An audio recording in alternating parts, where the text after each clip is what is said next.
Hello and welcome back to the radio shop. In one of my previous videos on the Kenwood TS50, I told y'all I would show y'all how to replace missing solder tracks on boards, being if the capacitor leaked and eat the board away, or you were moving a component and it pulled the trace off. So there's a few things you're going to need right to start with. You'll need some copper foil. This is 1.4 mil copper foil. It's shiny on one side and the other side has a yellow tint, and that's a oxidation that's put on the board. So you'll need some of that. Either some capstan tape, or this is wave solder tape. It's 1/2 inch by 36 yards at 2.5 mil.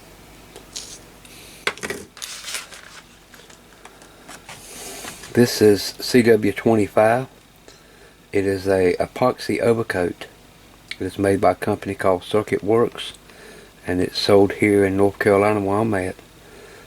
So it's a 2-part epoxy, and the good thing about it is it's very high temperature.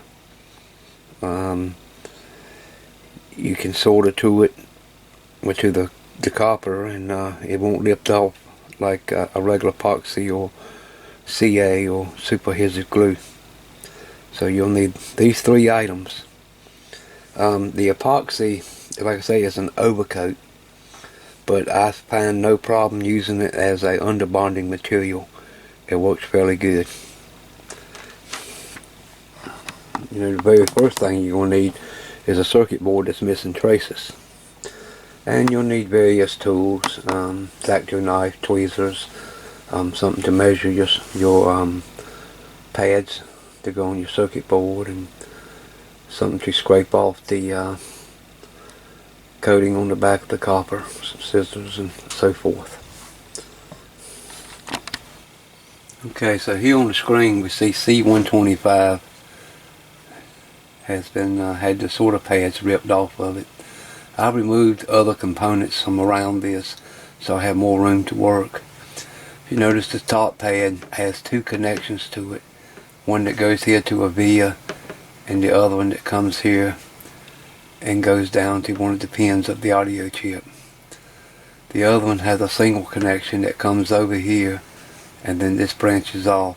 There's another pad that's been ripped off here and here, but we'll get to those later. Mostly just want to show you the basic idea of how to fix this. One of the main things is after you get all the stuff removed is to clean the board with some isopropyl.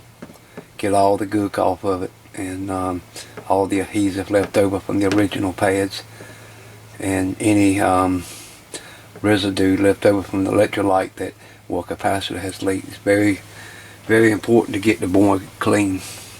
The next thing you'll want to do is go back to the original trace and cut off until you scrape the coating off the top of the circuit trace. Get all the solder masked off. And this looks like I had done all of it, but actually I didn't. The electrolyte had got on here and had eaten the formal coating away. I've already checked and the copper's good. I've removed rest of the contamination off of it. So what we'll do, what you need to do is measure these pads and draw it out on a piece of paper and get all the dimensions that you need for each one. And then you can take your copper and cut it out. So here on this piece of cardstock, you see I have roughed out some measurements and cut my 2 copper replacement pads here for the top and this one for the bottom. I did not worry about this tag. I just made this one a little bit longer. I'm sorry about the focus on this, but I'm using my USB cam and then pointing the video camera at the monitor. And instead of cutting out for this tag, all I did was just made it longer, and it's a narrow strip anyway, so it'll fit right in the tie on that. Another thing you'll need to do is turn these pieces of copper over, and the tags, you'll need to scrape that coating off the bottom to get a good bond.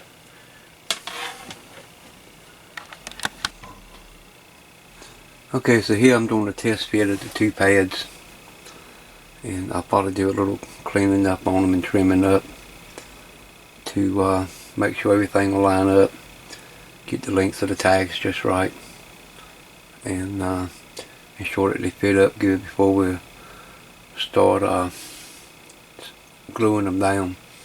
But the next thing we'll need to do is apply some flux to the board and tin those copper traces so we'll have a good bond to solder to. Okay, now we're going to get some flux on the board.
Clean that off with some isopropyl, see how it looks.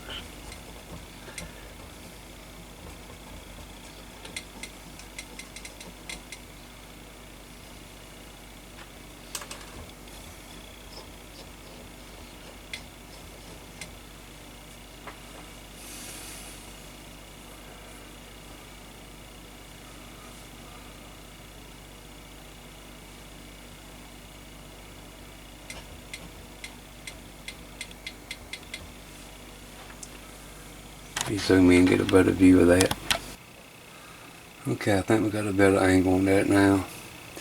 You can see right there by the plus sign on the top left. We got a good sort of spot on that trace. And on this tag, at the top of this pad, we got a good little sort of ball there. And now I'm going to the via strip.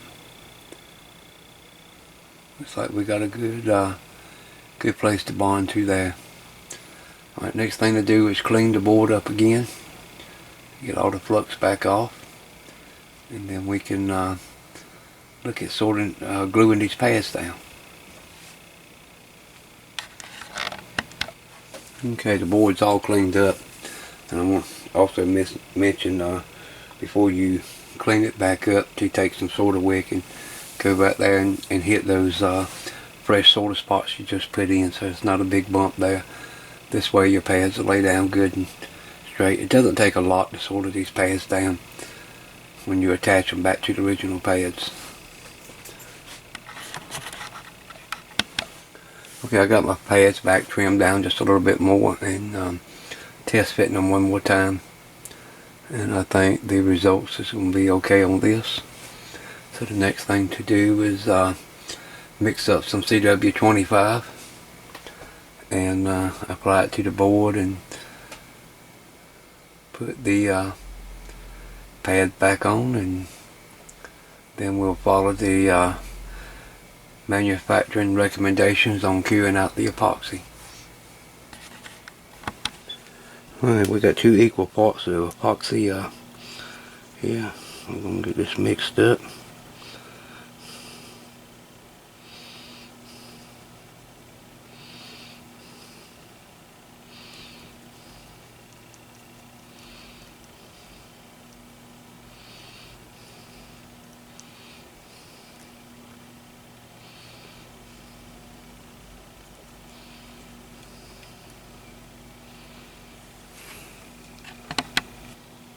Alright, the epoxy has a 30-minute time limit, so you don't have to really rush with it and just take your time.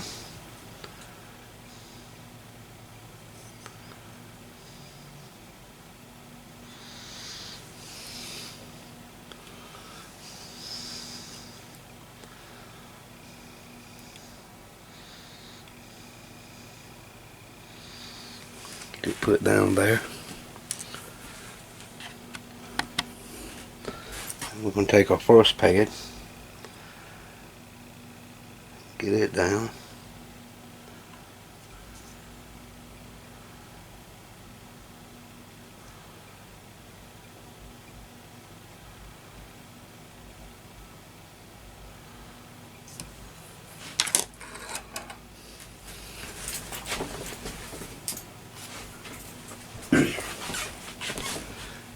Take a Q-tip and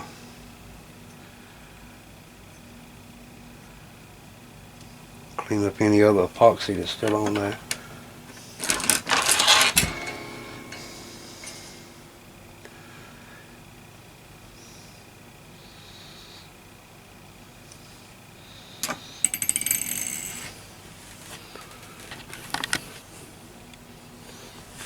And we'll get the second pad in place.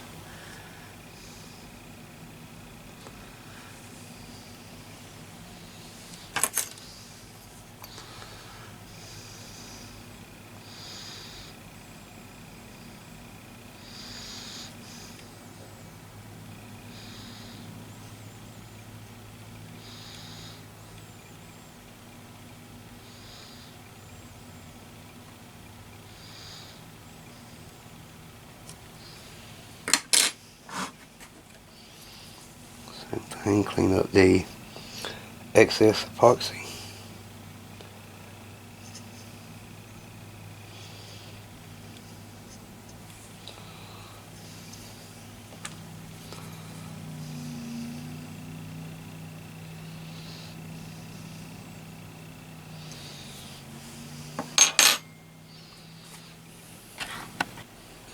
And our next step is to take a piece of tape and use the cast down tape or the wave sorting tape. This is some older tape that I had. It's clear. And we'll put that on the board.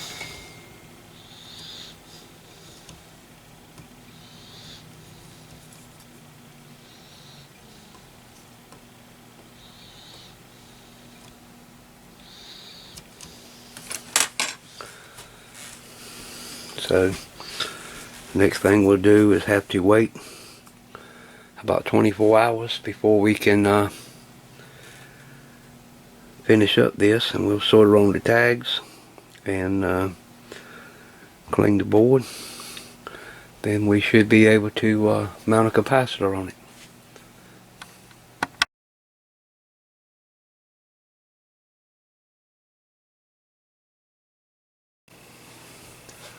Here we have a circuit board. If you look right here in this area, you can see that the trace blown into.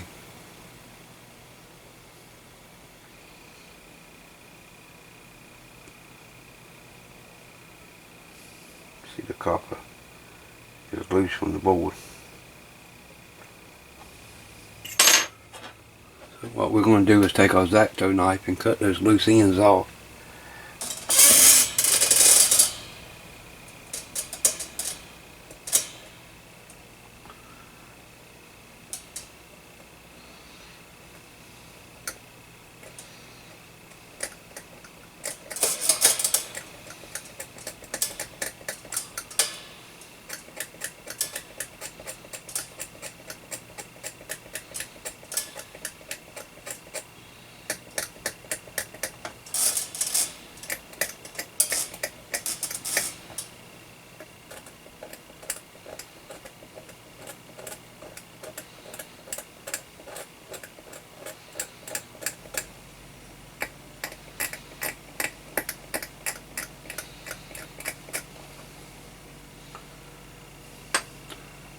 I want to get plenty of solder mass removed.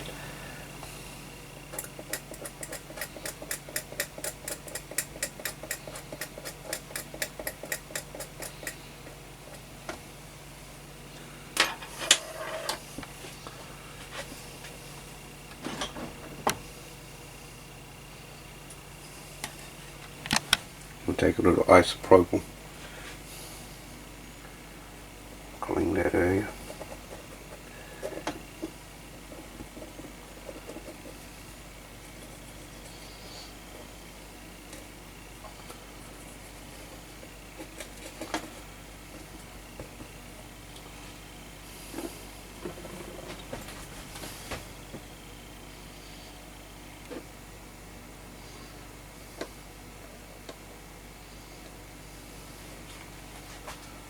Put it down, just a little flux. I know people saying, well, your soda's got flux in it. That's true. I like to add a little bit more to get the soda to flow exactly where I want it to.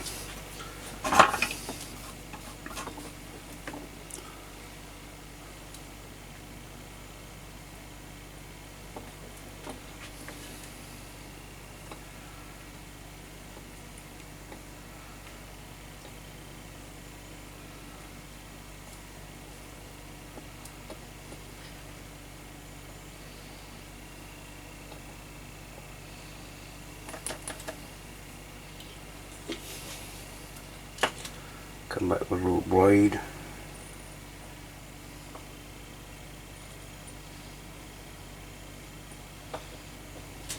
Over 10.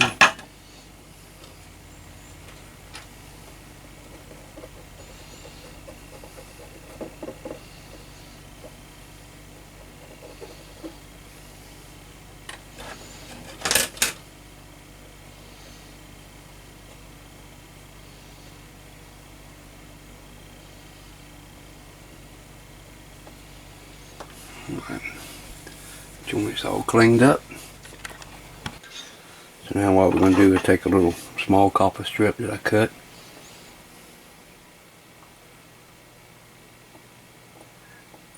Take it down on one end.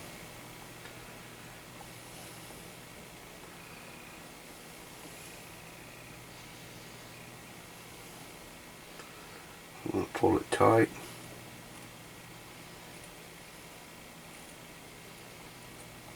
Tack it down on the other end.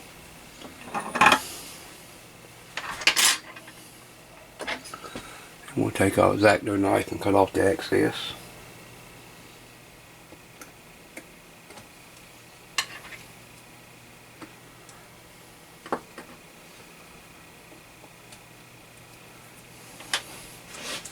Then we're going to take some conformal coating. Same epoxy we used to glue the pads down on the other board. And we just want to cover this up.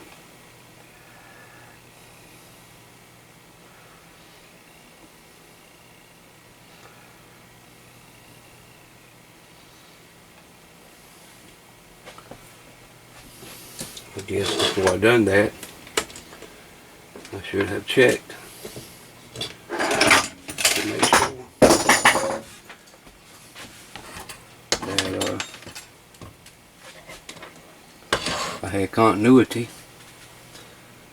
I've done this so many times, so I'm not really worried about it.